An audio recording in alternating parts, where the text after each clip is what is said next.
5 triliun. Setahu saya pada saat kami lihat di pengadilan itu yang dicatatkan karena Anda nggak pernah melihat ketika Enggak. Mas Nadiem? Bukan. Maksud saya itu adalah yang kami laporkan dengan terbuka dan jujur. Oke. Tapi itu adalah di atas kertas. Mas Nadiem itu tidak pernah jual saham dari 2017 sampai 2022, Mas. Dan perusahaan Nadiem sendiri. Jadi gini, pada tanggal 13 Oktober 2021 itu rekening koran, buktinya rekening koran nih. Ada punya dikirim? Ada? Enggak. Rekening koran ini mencatat, ya kan, ada transfer dana 809 miliar ke rekening PT Gojek Indonesia. Jadi PT Gojek Indonesia ini didirikan oleh Nadiem pada tahun 2010, di mana 99% sahamnya ini punya Nadiem.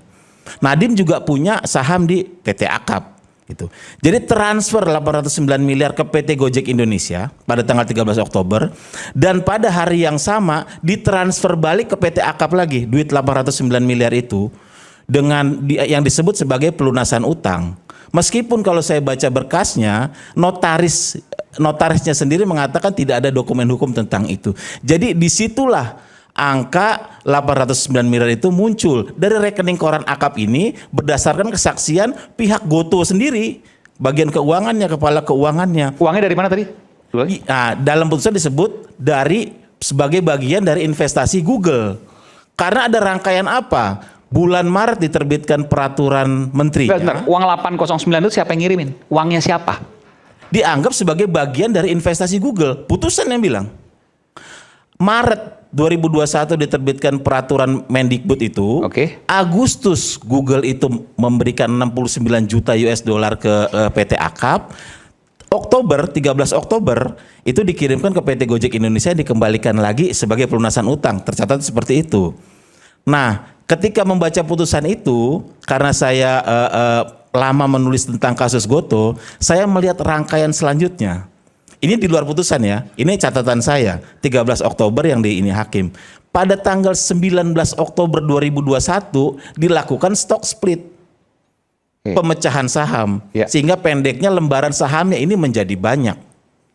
Nah, sebelum tanggal 19 Oktober itu, tanggal 14 Oktober, catatan saya nih, saya kutip langsung dari prospektusnya Gotoh sendiri. Saat itulah ada saham kakak Menteri BUMN Garibaldi Thohir itu tercatat sebagai pemegang saham di Gotoh. Di akta Gotoh ada perubahan akta.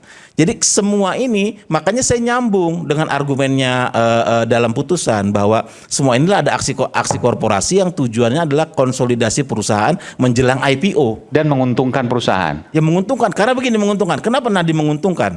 Jadi ketika transaksi 809 miliar itu terjadi, saham Nadiem ketika stock split terjadi sahamnya Nadiem itu awalnya 500 jutaan lembar. Ketika stock split terjadi 1:267, sahamnya Nadiem itu jadi tambah banyak, jadi 15,5 miliaran lembar. Kenaikannya berapa? Kurang lebih. Hitung aja. Ngitungnya nggak kenaikannya, ngitungnya sederhana. 15 miliaran lembar itu saham Gotoh dikalikan harga IPO 338 itu 5 triliun. Itulah mengapa. Itu yang salah itu. Itulah mengapa pada saat LHKPN Nadiem mencantumkan kekayaannya itu 5 triliun itu berasal dari kepemilikan surat berharga yang itu. Sebentar, saya tanya ke istrinya Mbak Franka. Sempat mencantumkan LHKPN kekayaan Nadiem 5 triliun. Setahu saya pada saat kami lihat di pengadilan itu yang dicatatkan karena Anda nggak pernah melihat ketika Mas Nadiem? Bukan. Maksud saya itu adalah yang kami laporkan dengan terbuka dan jujur. Tapi itu adalah di atas kertas. Mas Nadiem itu tidak pernah jual saham dari 2017 sampai 2022, Mas. Jadi selama waktu yang dibilang ada kenaikan saham nilai yang luar biasa dan segala macam itu tidak ada keuntungannya. Karena tidak didapatkan dengan cara penjualan baik itu kepada perusahaan lain, investor lain, maupun pada saat dia IPO. Dan 5 triliun itu adalah saham yang tertanam di perusahaan Mas Nadiem? Itu adalah jumlah nilai saham pada saat IPO itu di atas, di mana itu adalah 380 ya kalau nggak salah, 338, dan pada saat ini itu berada di angka 50. Dan 8 bulan setelah IPO itu baru boleh semua pemegang saham menjual, itu sudah drop 80%. Jadi gini loh, kekayaan tetaplah kekayaan. Pertambahan kekayaan tetaplah pertambahan kekayaan. Yang jelas LHKPN itu kan mencatat kekayaan dari surat berharga 5 triliun. Saya nggak bicara ini realized atau unrealized, dijual atau tidak dijual. Inilah nyambung dengan putusan hakim bahwa gini loh, ini juga salah.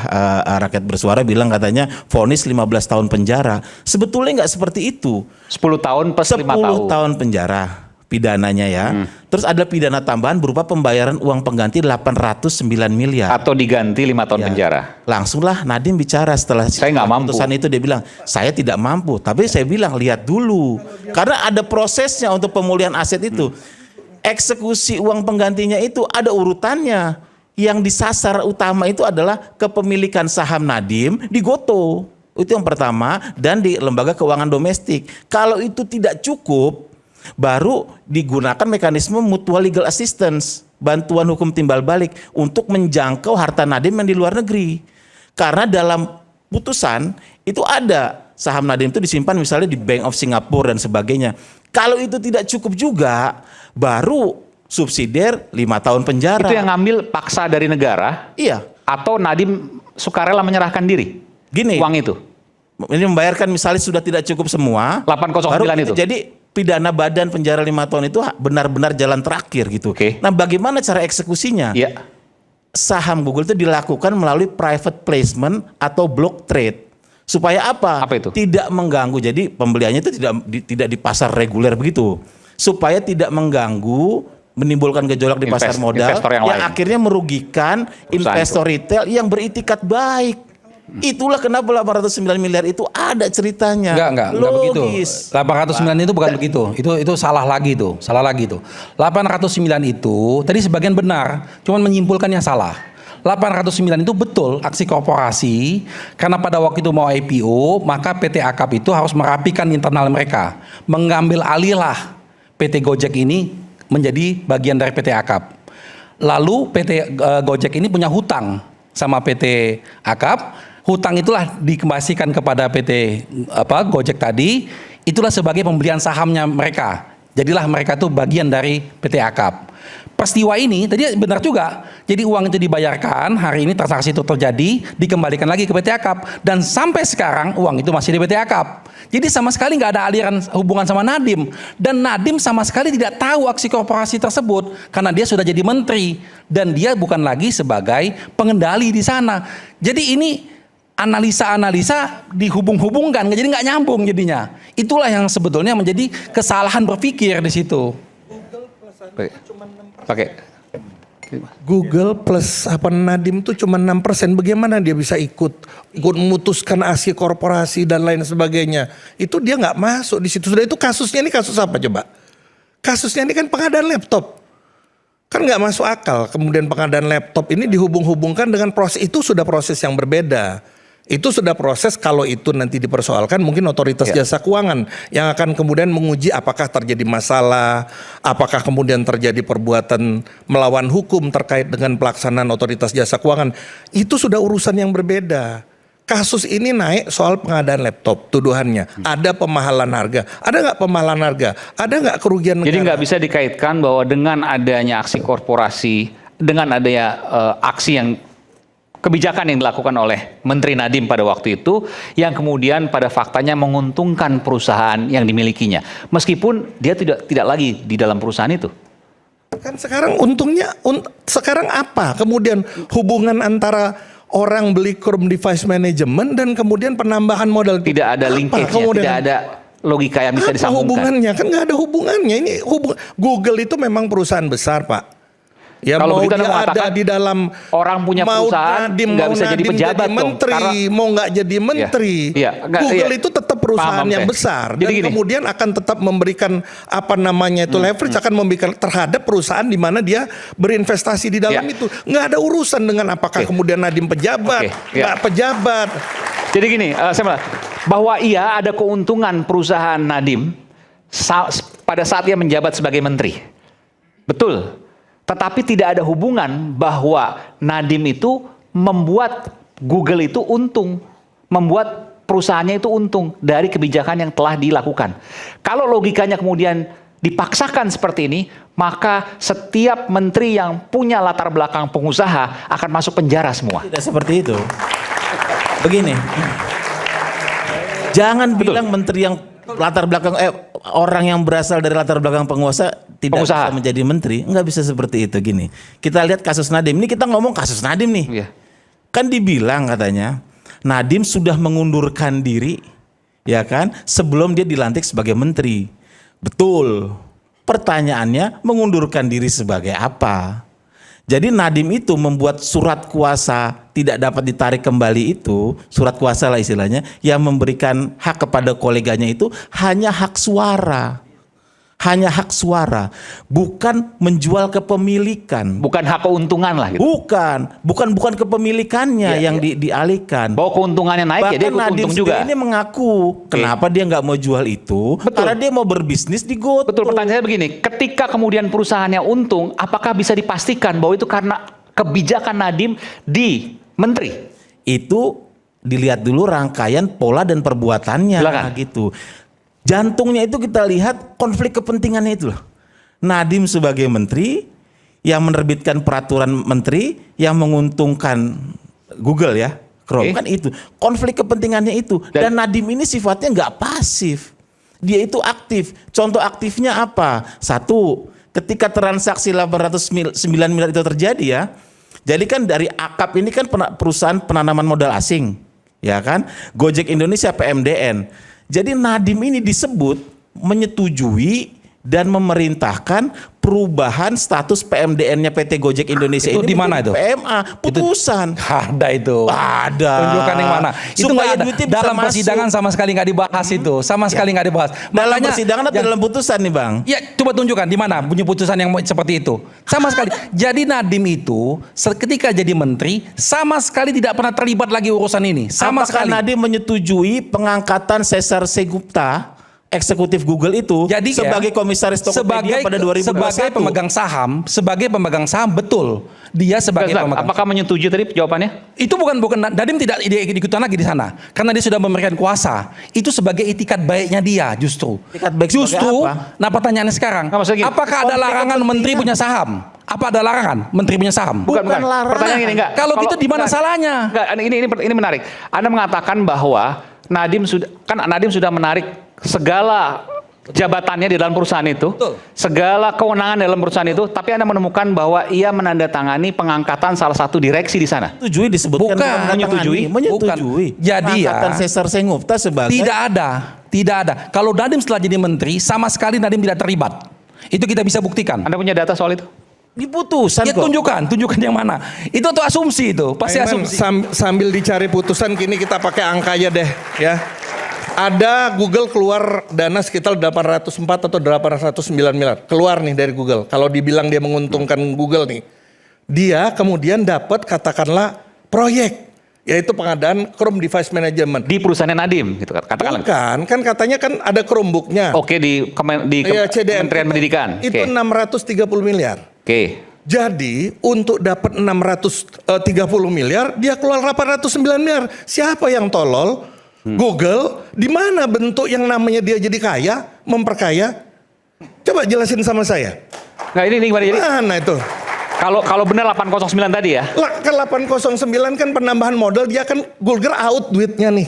Keluar duit nih. 809. Dapatnya apa? Dapatnya itu kan dituduhkan, oh dia nih dikasih penguncian. Dapat beli 603 yang receh banget itu ya, nggak masuk akal lah. Tapi oke lah, 630 miliar.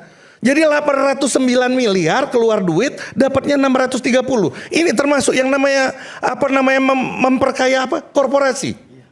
Ini yang namanya memperkaya korporasi. Kan nggak masuk akal. Sudah itu kita masuknya jangan jumping lah. Tadi saya sudah kemukakan dalam hukum itu ada gium yang saya tuh sebenarnya nggak ngomong hukum bapak-bapak inilah. Karena saya sarjana hukumnya baru gitu kan. Saya kan anunya auditor. Kan yang namanya penyebab itu yang langsung bersifat. Tadi saya katakan tadi di sini ada Profesor Gauss, ada kausa proxima, saya katakan tadi non remota spectator, itu kan yang dilihat itu sebab yang cepat nih, yang langsung berhubungan. Apa? Kalau dikatakan memperkaya mana? Memperkayanya apa Tapi nih? jawab dulu. 809 keluar, dapatnya cuma 600 miliaran. Di mana untungnya buat Google nih bicara itu? Ini loh. Jadi kita nggak bisa berpikir ini dapat segini. Bukan, perbuatan. Rangkaian perbuatannya yang dilakukan oleh penyelenggara negara. Investasi yang ada konflik kepentingan dari vendor ke perusahaan yang dimiliki oleh menteri. Itu poin utamanya. Nah, itu salah lagi tuh. Bisnis dan Salah lagi tuh. Bentar, silakan. Tapi salahnya kepanjangan tuh. Nanti saya berikan kesempatan, silakan. Kausalitas temporalnya jelas dong antara penerbitan peraturan menteri, ya kan? Terus masuknya duit Google, terus masuknya duit dari Akap ke Google Indonesia, Gojek Indonesia, terus rangkaian selanjutnya adalah stock split. Terus rangkaian selanjutnya adalah IPO yang ada nilai uangnya 15,8 triliun jelas. Diuntungkan bukan hanya secara proyek ini nilai sekian, bukan.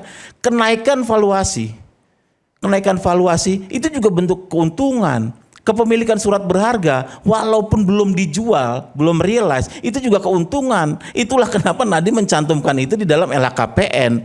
5 triliun. Iya, kepemilikan saham itu. Justru sebaliknya, karena dicantumkan Nadiem tidak punya etikat buruk dalam hal itu. Dijelaskan semua dalam LHKPN-nya. Justru sebaliknya itu. Kalau dia mau bermain kotor, nutupin, nggak usah dicantumkan dong. Orang punya duit 100 triliun pun mencantumkan itu nggak apa-apa. Yang nggak apa-apa itu yang jadi iya. Ya itu tidak ada yang korupsinya justru. Oleh karena tidak ada korupsinya dicantumkan sama dia. Di mana korupsinya Nadiem menurut Anda di sini? Nah ini putusannya udah ada. Walaupun masih dalam proses hukumnya belum inkrah ya. Di mana? Ini faktanya ada. Bahwa dia tadi disebut tuh. Dia sebagai menteri menerbitkan peraturan menteri yang menguntungkan Google, dalam hal ini mengunci Chromebook. Dan Google kemudian menyuntikkan modal ke perusahaan yang secara faktual dan formal dimiliki oleh Nadiem. Kan simpel. Sesederhana itu. Sederhana itu. Orang kaya nggak apa-apa bang. Iya memang. Ya kan? Oleh karena itulah makanya Nadiem tidak melakukan korupsi. Makanya dia secara terbuka menyampaikan itu. Karena itu peristiwa yang berbeda. Jadi itu namanya cocok logi. Nah, tapi ini pertanyaan jadi peristiwanya itu berbeda. Bahwa iya karena kebijakannya, ini kembali lagi pertanyaan saya. Iya karena kebijakannya, lalu perusahaannya untung. Apakah kemudian ada linkage, ada hubungan kebijakan dengan investasi baru Google di perusahaannya Nadiem?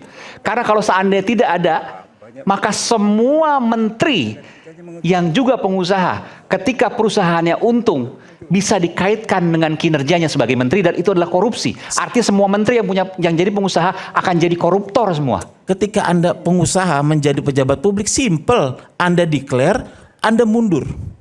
Anda lepaskan semua kepemilikan. Nadiem sudah melakukan itu.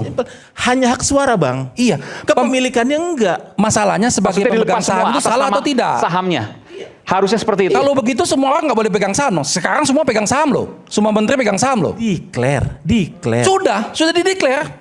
Ketika peristiwa terjadi menulis Permendikbud itu loh. Oh itu lain lagi, makanya ini nggak nyambung ini. Pemegang sahamnya dia declare. Makanya tadi disampaikan secara terbuka. Yang Permendikbud itu peristiwa lain lagi. Nggak, maksudnya semua harus dilepaskan. Kapan Nadiem itu mendeklar sebelum menandatangani Permendikbud, saya punya 3, sekian persen saham di Akap, saya punya kapan? Pada waktu dia jadi menteri dia sudah declare. Ya, dia sudah punya saham tuh, sudah jadi menteri, sudah declare. Jadi ini peristiwa Permendikbud ini jadi loncat-loncat. Ini lain lagi peristiwanya itu. Jadi Permendikbud itu, Pak, itu setiap menteri mengeluarkan, Pak. Pak Muhadjir pun mengeluarkan 2 Permendikbud sebelumnya, bahkan Nadiem menjalankan Permendikbudnya Muhadjir sebelumnya untuk menggunakan Windows, ya. Dan di situ persis sama. Jadi yang dibuat Nadiem untuk tentang Chrome OS ini sama persis apa yang dibuat oleh Muhadjir sebelumnya, sama persis. Maksud Anda ada lagi nih? Sama persis gimana? Kan Pak Muhadjir nggak mencantumkan Chrome OS. Dan Pak Muhadjir mencantumkan Windows pada waktu itu, Pak. Makanya kuasai secara utuh. Nah, setelah pertimbangan ini, karena ini perluasan, digitalisasi, dan jangan lupa ya, pada waktu itu COVID, makanya terjadi percepatan-percepatan pada waktu itu. Kan Pak Muhadjir nggak punya saham di Windows. Inilah namanya dihubung-hubungkan.